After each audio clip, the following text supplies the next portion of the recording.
Assalamualaikum warahmatullahi taala wabarakatuh. Al-Fatilah hadratul Mustafa wa sallallahu alaihi wa azwajihi wa ahli baitihi wa sallam dalam khairat. Sultan Abdul Qadirul Al-Fatihah.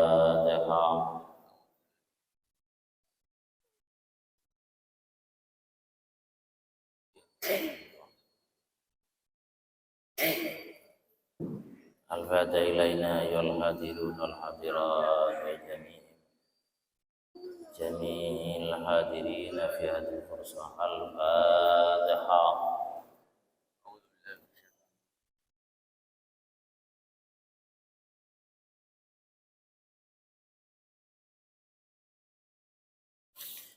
Bismillahirrahmanirrahim. Alhamdulillahirabbil alamin. Wassalatu wassalamu ala sayyidina wa habibina Muhammadin wa ala alihi wa sahbihi ajma'in.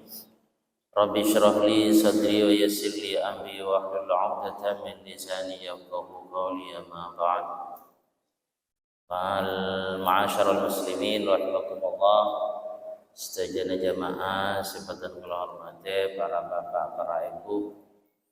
Asyukur kelaban jawaban alhamdulillahirabbil alamin. Nikmat hidayah taufik ma'unah dari Allah Subhanahu wa taala masih ada dalam hati kita, sehingga kita masih diberi kesempatan untuk selalu melakukan ibadah kepada Allah Subhanahu wa taala, selalu baca istighfar kepada Allah, selalu memperbanyak aneka macam ibadah khususnya di bulan Ramadan ini. Ma'asyiral muslimin rahimakumullah, pagi ini semestinya ke imam maksus, cuman mungkin udzur sehingga dan gula kak tak berkah dicopok kira tak kosong. Jadi ini serang apa kosong. Para sepuh, para hadirin rahimakumullah, pada kali ini Batan Gaula akan menyampaikan tentang fikih puasa dan hal yang berkaitan dengan itu. Para hadirin hadirat rahimakumullah, sering kita bertanya dalam hati kita, atau kadang-kadang kita bertanya kepada orang-orang yang lebih tahu dari kita. Ada beberapa pertanyaan hal yang berkaitan dengan puasa. Di antaranya adalah pertama, bagaimana hukumnya orang berpuasa, baik itu puasa wajib atau puasa sunat, kalau memakai inhaler. Artinya kelesmah pas ngangkui napa saya jiong bisa nyamana inhaler, semacam face care umpamanya. Dekat itu hukumnya bagaimana? Nikah kalau kita melihat batal atau tidaknya, punten kalau batal atau tidak batal. Jadi tidak batal karena bukan ain. Jadi yang batal itu kan memasukkan barang, bukan memasukkan bau. Jadi kalau memasukkan bau, ya tidak membatalkan.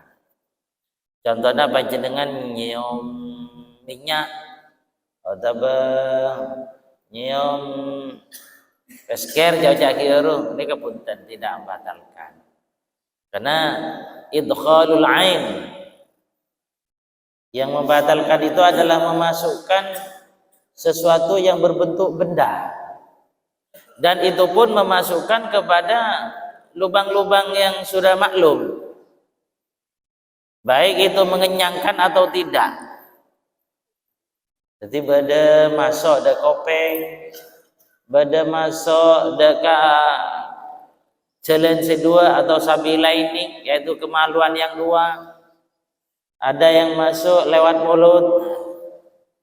Itu yang membatalkan, berbentuk barang kemudian lewat jalan-jalan yang maklum. Sekarang kalau tidak lewat di tempat itu, ya tidak batal. Contohnya orang sakit pakai apa sak, pabibi dokter pasenan, impus kisah, betal nama punten, punten. Dia tak lebat dengan lobang saya maklum, lobang-lobang yang membatalkan. Lebat neng gimana? Kan tak lebat neng golek, tidak batal. Kemudian ada pertanyaan lagi. Kemarin kami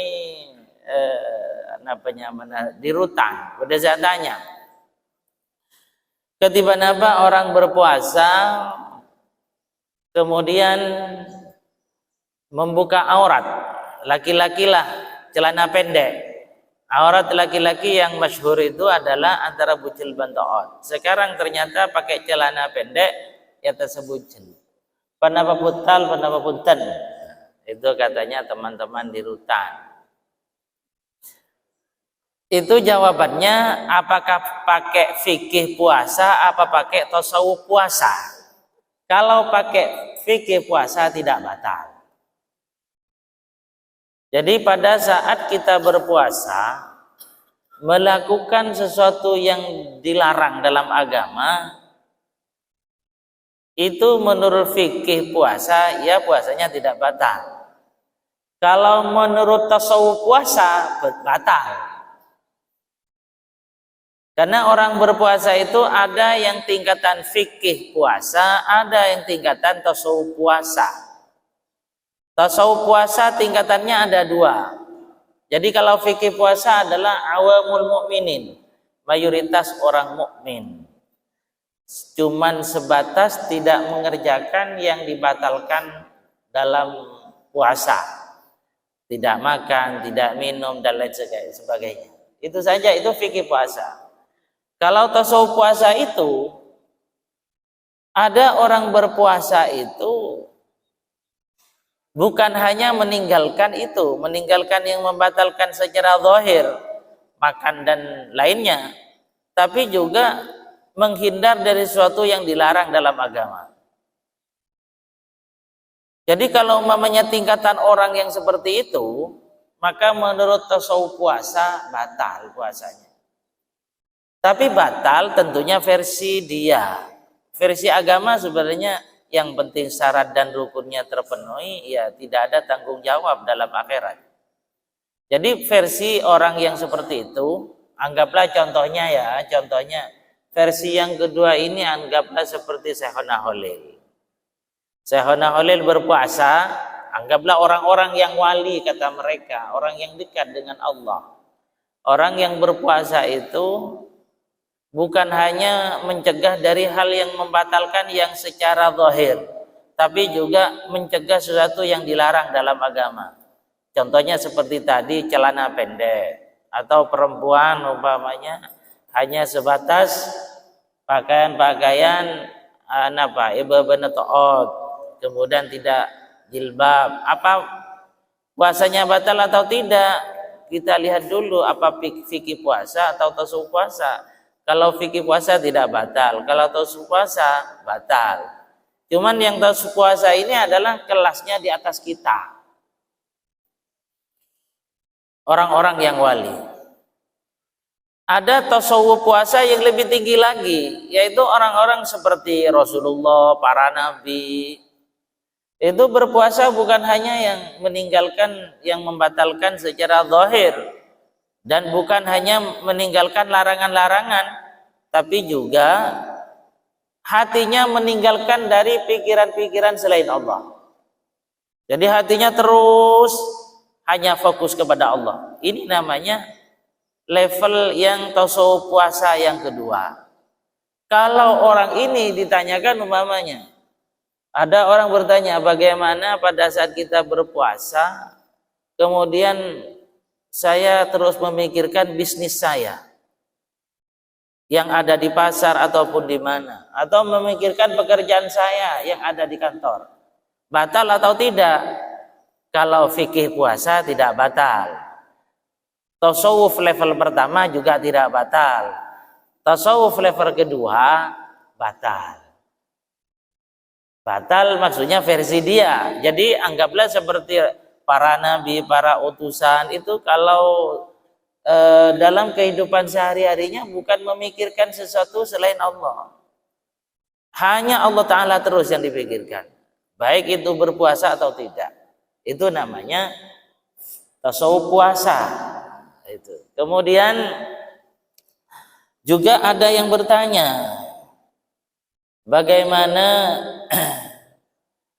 hukum apa tentang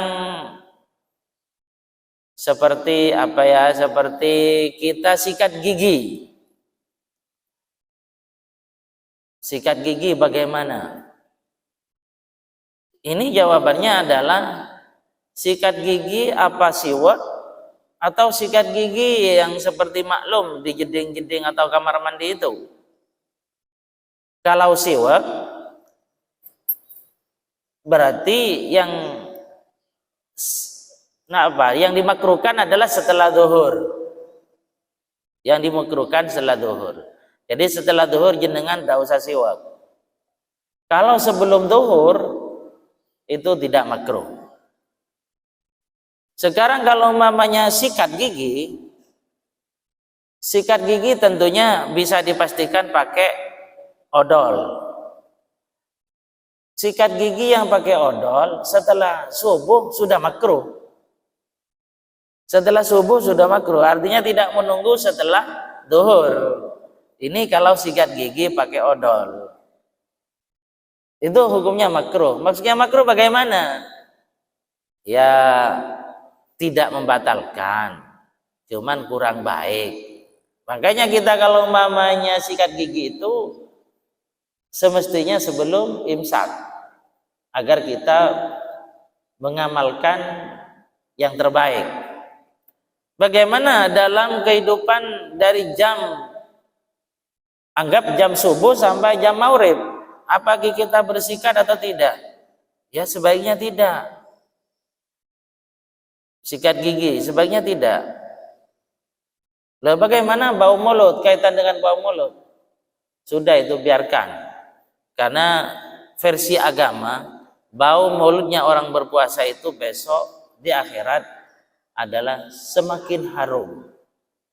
Makanya kita menghilangkan bau mulut pada saat kita berpuasa itu hukumnya makruh. Karena kalau dihilangkan bau mulut itu di dunia, maka di akhirat nanti keharumannya tidak begitu harum. Jadi biarkan bau mulut pada siang hari, pada saat kita berpuasa itu biarkan saja, tidak usah. Cuman kalau berbicara dengan orang ya pakai masker. Karena orang-orang yang berbicara dengan kita itu belum menangkap harum, belum menangkap harum. Ya kalau mamanya nanti di surga mungkin menangkap harum. Kalau di sini karena kehidupan kita di dunia tentu pasti masih bersifat dunia. Jadi masih bau. Jadi sekali lagi, kalau ada pertanyaan seperti itu, sering kadang-kadang kita mendapat pertanyaan, hukumnya sikat gigi itu dilihat. Kalau pakai odol, maka mulai dari setelah subuh sudah makruh, kurang baik. Kalau tidak pakai odol, ya sama dengan siwak berarti. Kalau tak pakai odol. Jadi sikat gigi, tapi tak pakai odol, ya berarti tidak apa-apa. Artinya bukan makruh. Karena tidak pakai odol. Yang bikin makruh itu adalah itu. Rasa dari odol itu. Yang bikin makruh itu. Sehingga kalau mamanya kita mencicipi makanan kan, monloi guluno kan ada masalah. Tidak batal. Cuman makruh. Ya, panjenengan ibu-ibu mama nak masak. Sahabat yang Chile. Kan itu mau acen, sedek dan sebagainya. Kan jangan coba-coba guluno. Batal. Juga seperti itu. Kita sikat gigi dengan odol, pas berdesai kelunu rasa-rasa gila, ini batal. Makanya itu takut-takut seperti itu. Kemudian juga ada pertanyaan, bagaimana hukumnya mandi di siang hari dalam bulan Ramadan atau pada saat kita berpuasa? Ya boleh, tidak ada apa-apa. Cuman mandi, masa agak mau mandi? Oleh lo kenapa? Artinya maksud di sini adalah mandi dengan rambut maksudnya. Lo kenapa? Mandi itu ada yang diperintah, ada yang tidak. Contoh yang tidak diperintah adalah jenengan karena ingin rasa adem, rasa dingin pada siang hari. Ada tujuannya litabrid, untuk mendinginkan badan. Ada mandi memang dianjurkan. Dianjurkan ini artinya disuruh dalam agama. Ada yang disuruh hukumnya sunat, ada yang disuruh hukumnya wajib. Kalau kita mandi di siang hari, kalau memang tujuannya itu adalah cuman terasa celep dekat badan, kita sudah hati-hati dalam menggunakan air. Ternyata bedesi masuk dek kopeng air, betal panjenengan. Masuk pesanan dek kopeng, bahasa Madura na corok, mandi panjenengan. Betal, mun mandi yang tidak disuruh. Sekarang kalau mandi yang disuruh, oleh agama disuruh hati-hati jenengan mandi pada siang bulan Ramadan atau puasa-puasa yang lain itu hati-hati. Artinya sejak sampai pesanan terlebih dalam nyiram air dan sebagainya. Biasa-biasa lah, itulah hati-hati. Ternyata berdesi masuk, padahal jenengan sudah biasa-biasa. Kalau mandinya itu disuruh, tidak batal. Disuruh contohnya ada yang sunat. Kemarin jenengan Jumat. Jumat itu sunat mandi. Bagi orang yang mau berangkat ke Jumatan, sunat mandi dari ujung rambut sampai ujung kaki. Artinya nawaitul ghusla li huduril jum'ati. Niat saya adus, niat saya mandi besar untuk hadir ke Jumatan. Itu sunat loh. Dalam hadis bahasanya wajib. Cuman wajib itu maksudnya adalah sunat muakkad, sangat sunat. Setiap kita mau ke Jumatan, sangat sunat mandi. Jadi pada saat kita kemarin, sebelum Jumatan, kita jam 11, jam 10 mandi. Sudah biasa-biasa mandinya. Tidak apa ya, tidak keterlaluan. Biasa-biasa, ternyata berdesi aing masuk de kopeng. Batal apa enggak? Enggak batal. Kenapa? Satu, mandinya memang disuruh. Nomor dua, kita mandi biasa-biasa, artinya tidak berlebih-lebihan. Nah, itu tidak batal. Apalagi yang wajib. Yang wajib bagaimana? Kan bisa saja jenengan wajib. Contohnya,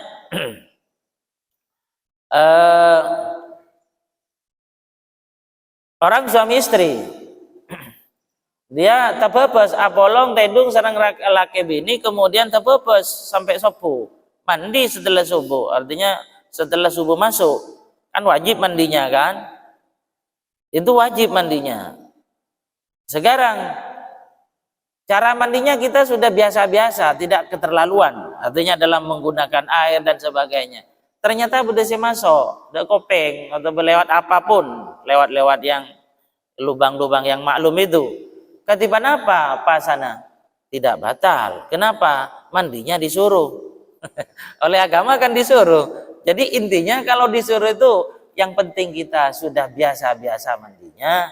Itu kalau terpaksa ada yang masuk tidak batal. Karena isoro. Jadi mau isoro ini kan lebih ringan. Karena dalam agama memang disuruh, dianjurkan untuk mandi dan sebagainya.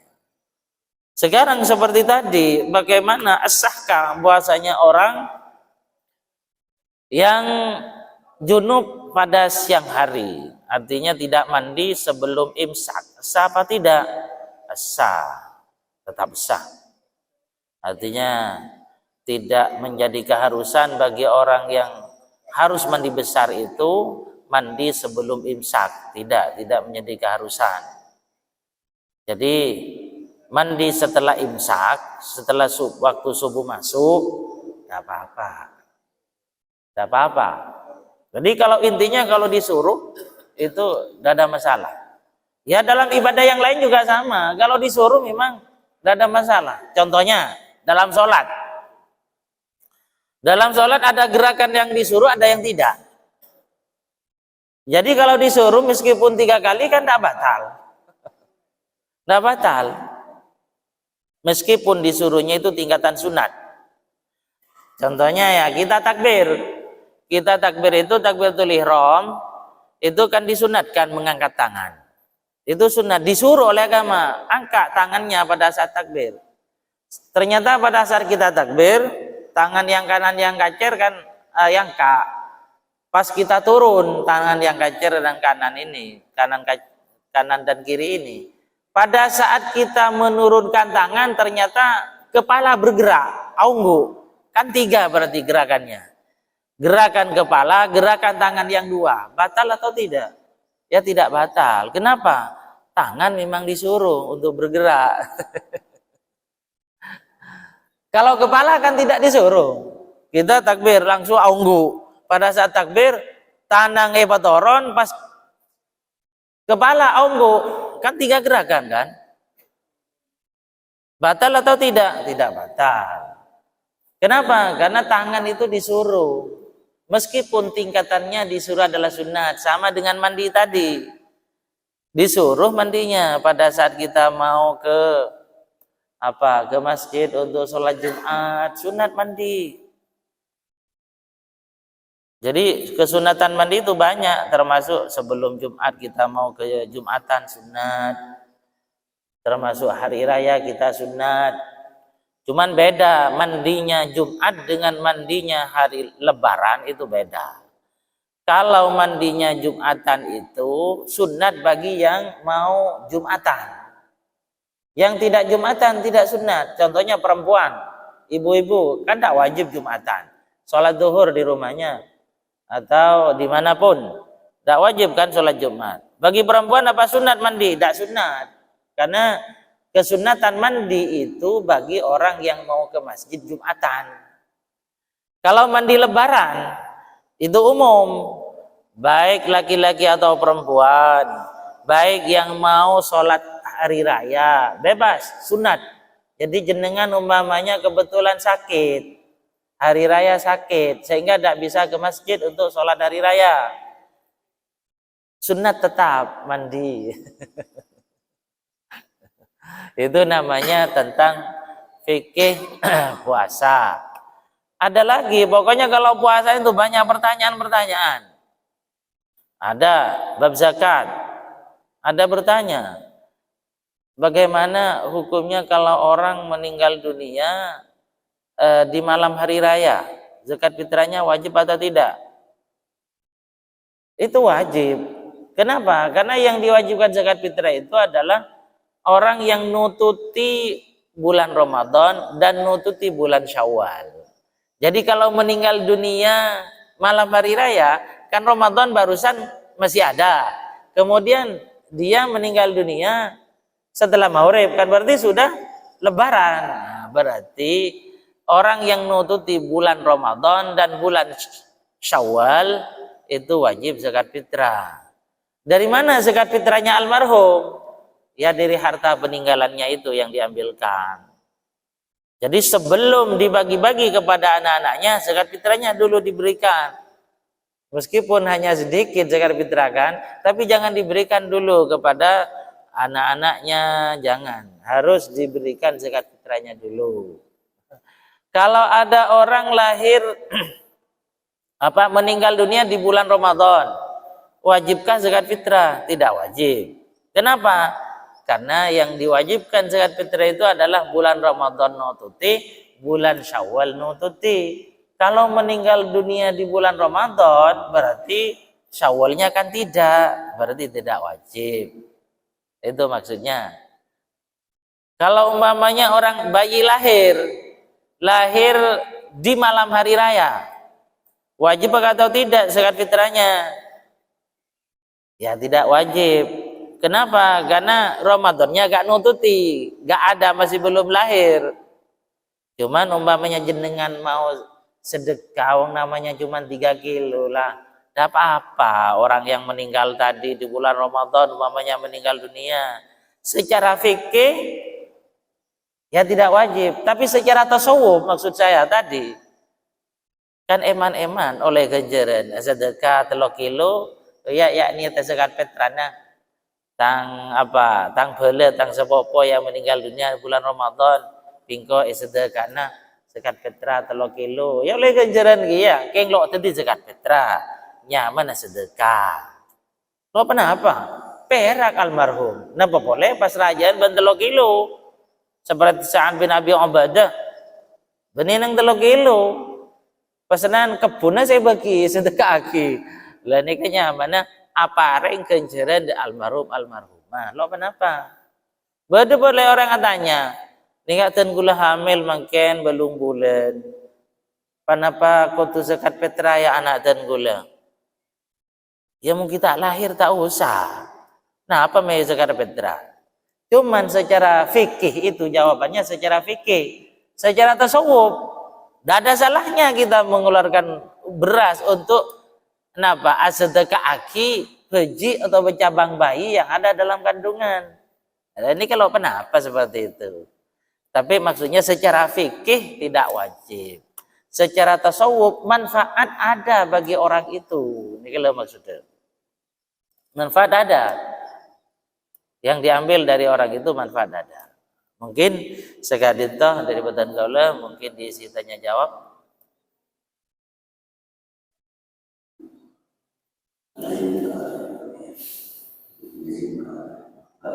Oke.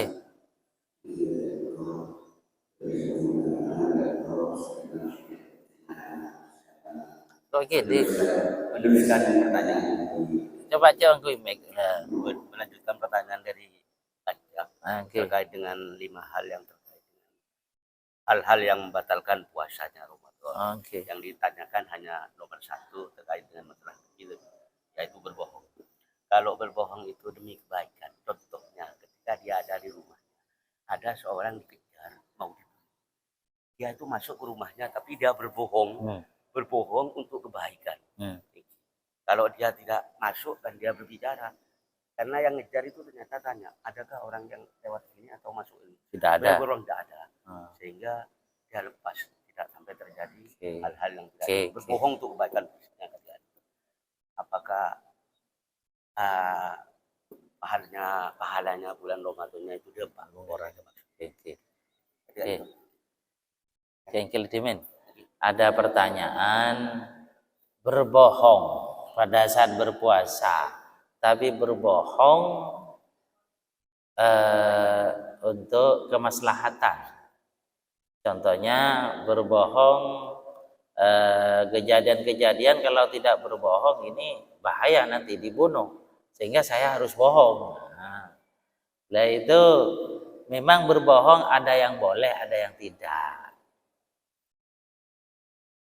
Contohnya seperti tadi, berbohong kalau mamanya demi kemaslahatan dirinya untuk keselamatan dirinya dan dirinya dalam pihak yang anggaplah benar, maka boleh berbohong. Kalau selama boleh berbohong dalam dirinya pada saat berpuasa, ya sebuah masalah. Artinya secara fikih jelas tidak batal, walaupun bohong itu yang bohong yang dilarang kan seperti itu. Secara tasawuf juga tidak batal. Kenapa? Karena bohongnya yang diperbolehkan. Mungkin langsung anak tak ikiding. Lo merah Ya, langsung. Oke. Langsung.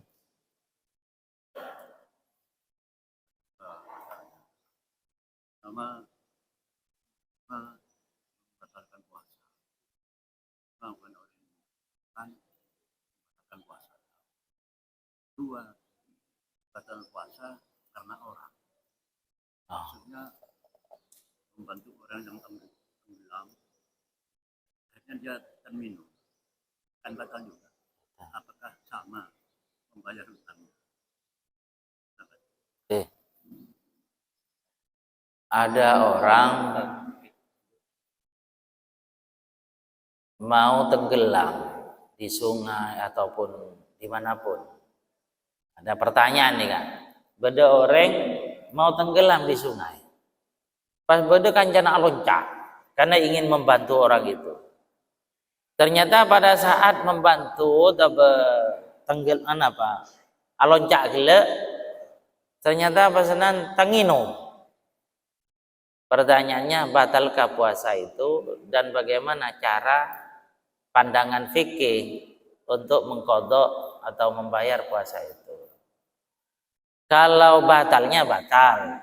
Yang pertama tadi batal. Sekarang cara mengqadhanya itu adalah karena faktor membantu orang. Dia batal wudunya karena faktor membantu orang. Berarti di samping mengqadha puasa dan juga memberi beras.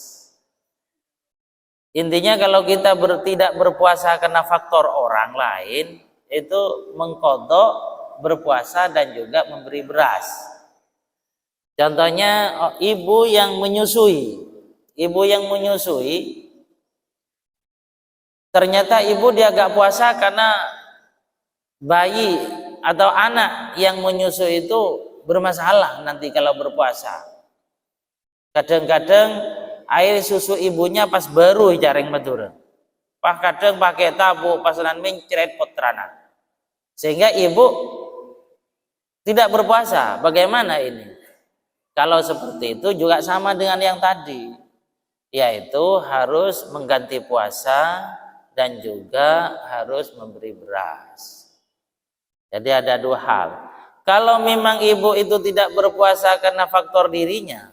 Contohnya aben nyosoe, aben bah cita kuat, atau orang hamil lah, yang sering itu orang ibu hamil. Ibu hamil rupanya umpamanya di bulan Ramadan dia hamil, ternyata gak kuat berpuasa, bukan karena kandungannya gak kuat, lemes, dia berambu siapa sah. Bagaimana ibu yang semacam itu? Maka ibu ini kan dia tidak berpuasa karena bukan alasan orang lain, tapi alasan dirinya sendiri. Kalau alasan dirinya sendiri itu, maka cuman qadha puasa tok. Kalau alasan dengan orang lain, itu mengqadha puasa dan beras. Mungkin cukup, Wi? Cukup kita doa. Bismillahirrahmanirrahim. Alhamdulillahirabbil alamin. Muhammad. Rabbana fa'na bima 'allamtana wa 'allimna ma yanfa'una rabbi faqihna wa faqih 'alana wa qarabatil lana fi dinina wa sallallahu ala sayyidina Muhammadin alhamdulillah. Al-Fatihah. Assalamualaikum warahmatullahi wabarakatuh.